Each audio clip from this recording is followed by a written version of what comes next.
Desde la Parroquia de la Virgen de la Anunciación sean bienvenidos.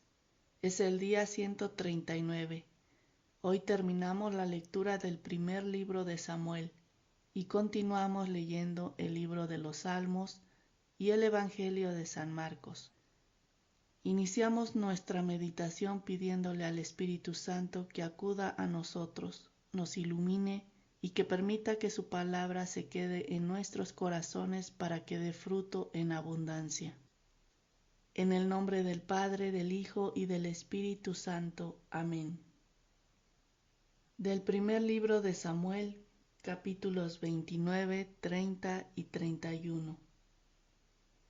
Los filisteos concentraron todas sus tropas en Afec, mientras los israelitas acampaban junto a la fuente de Jezreel.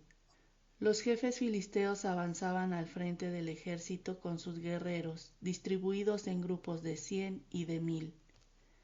David y sus hombres iban en la retaguardia con Aquís. Los jefes filisteos preguntaron: ¿Qué hacen aquí esos hebreos?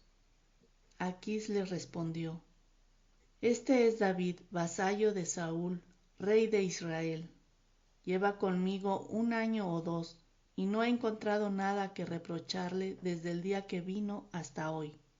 Pero los jefes filisteos se enojaron con Aquís y le dijeron: Haz que regrese ese hombre al pueblo que le asignaste, que no venga con nosotros a la guerra, no sea que se vuelva contra nosotros en el combate. Podría intentar reconciliarse con su señor ofreciéndole las cabezas de nuestros hombres. ¿No es este aquel David del cual se cantaba danzando: Saúl mató a 1000, David a 10,000?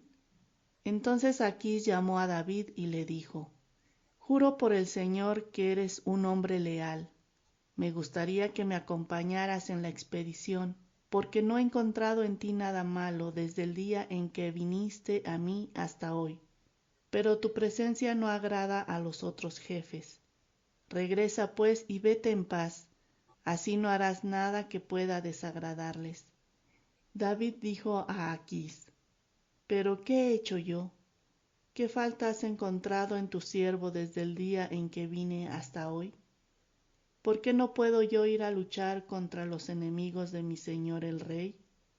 Aquís le respondió: Yo sé bien que tú has sido para mí como un ángel de Dios, pero los jefes filisteos han dicho que no subas con nosotros a la guerra. Así que mañana por la mañana, tú y los que han venido contigo se levantarán temprano y, al amanecer, se irán.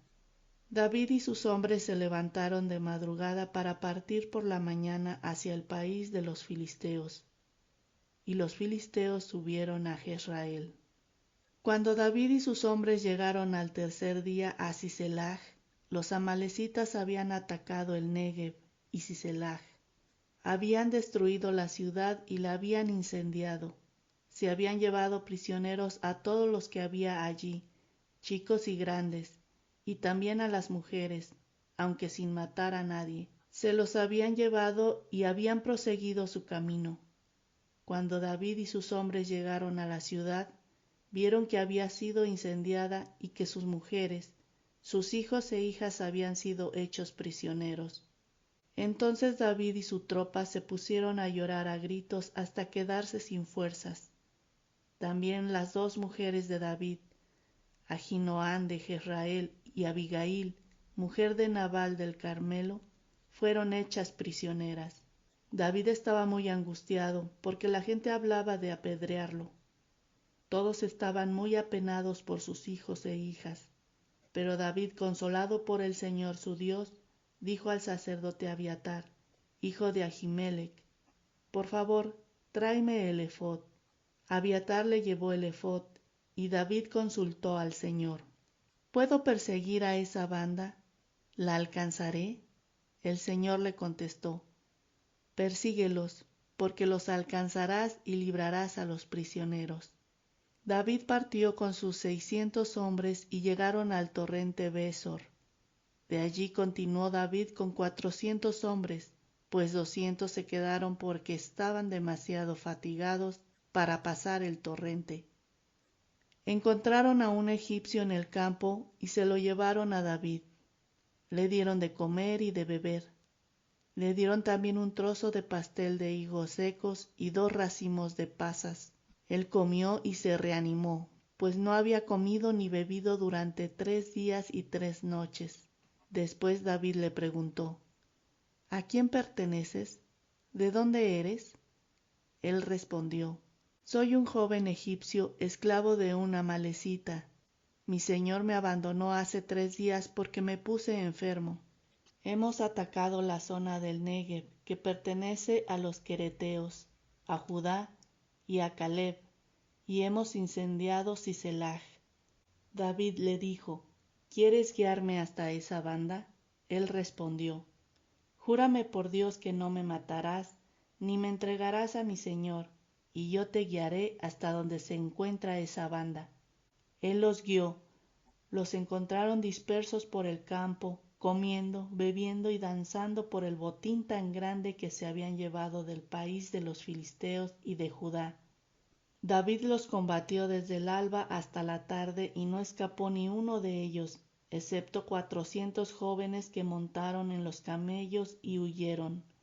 David recobró todo lo que se habían llevado los amalecitas y rescató a sus 2 mujeres. No faltó nadie, ni chico ni grande, ni hijos ni hijas, ni nada del botín y de cuanto se habían llevado. David lo recuperó todo. David tomó todo el ganado ovino y vacuno. Los que iban delante conduciendo el ganado gritaban: Este es el botín de David. Cuando David llegó con la tropa donde se encontraban los 200 hombres que no pudieron seguirle por estar agotados y se habían quedado en el torrente Besor, ellos salieron a su encuentro. David se acercó con la tropa y los saludó. Los más perversos y avaros de los que iban con David se pusieron a decir: Puesto que no han ido con nosotros, no les daremos nada del botín.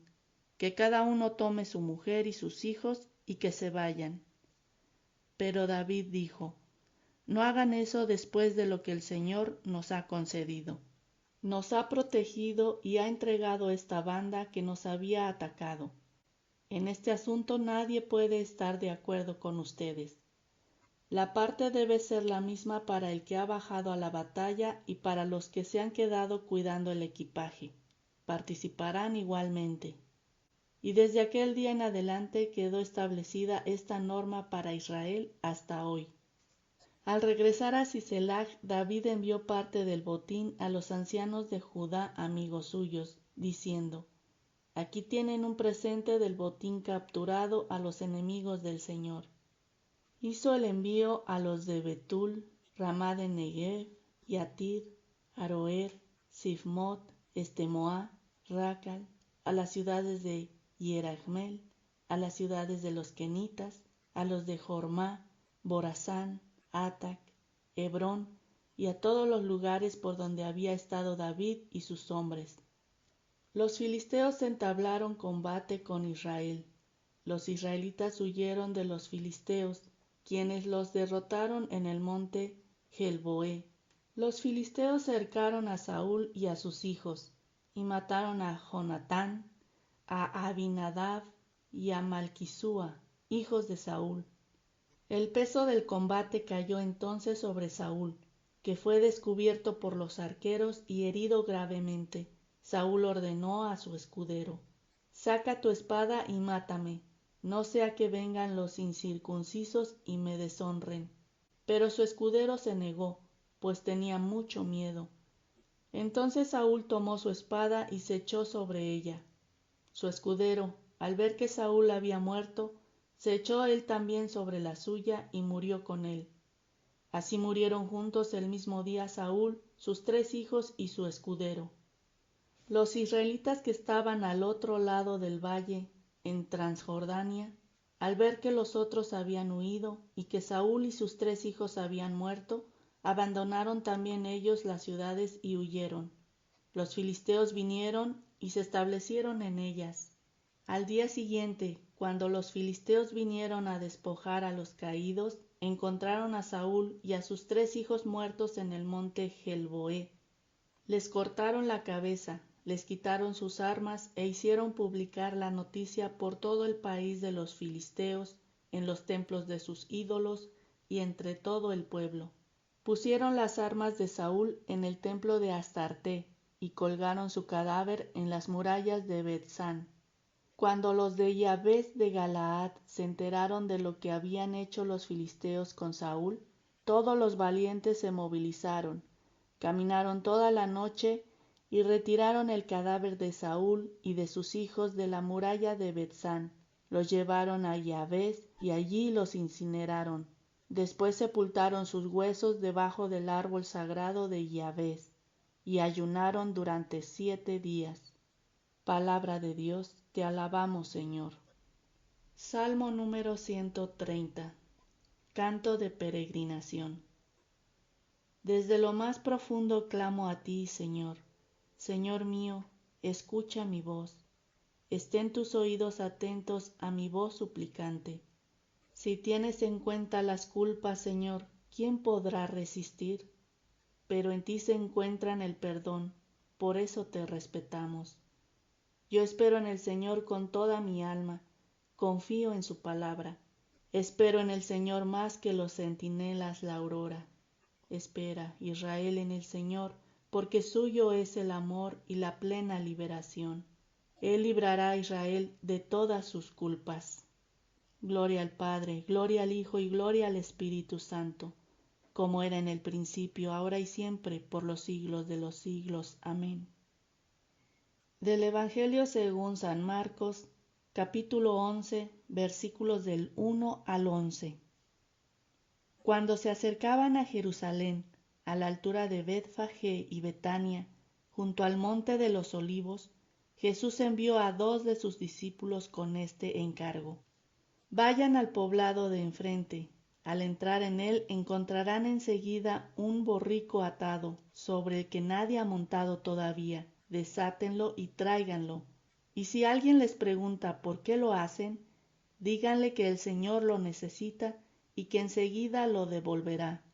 Los discípulos fueron, encontraron un borrico atado junto a la puerta, afuera, en la calle, y lo desataron. Algunos de los que estaban ahí les preguntaron: ¿por qué desatan el borrico? Los discípulos le contestaron como les había dicho Jesús, y ellos lo dejaron. Llevaron el borrico, echaron encima sus mantos, y Jesús montó en él. Muchos extendieron sus mantos por el camino, y otros hacían lo mismo con ramas que cortaban en el campo. Los que iban adelante y atrás gritaban: Hosana, bendito el que viene en nombre del Señor. Bendito el reino que viene, el de nuestro padre David. Hosana en las alturas. Cuando Jesús entró en Jerusalén, fue al templo y observó todo a su alrededor, pero como ya era tarde, se fue a Betania con los 12. Palabra del Señor. Gloria a ti, Señor Jesús. Unidos con María, vamos a evangelizar.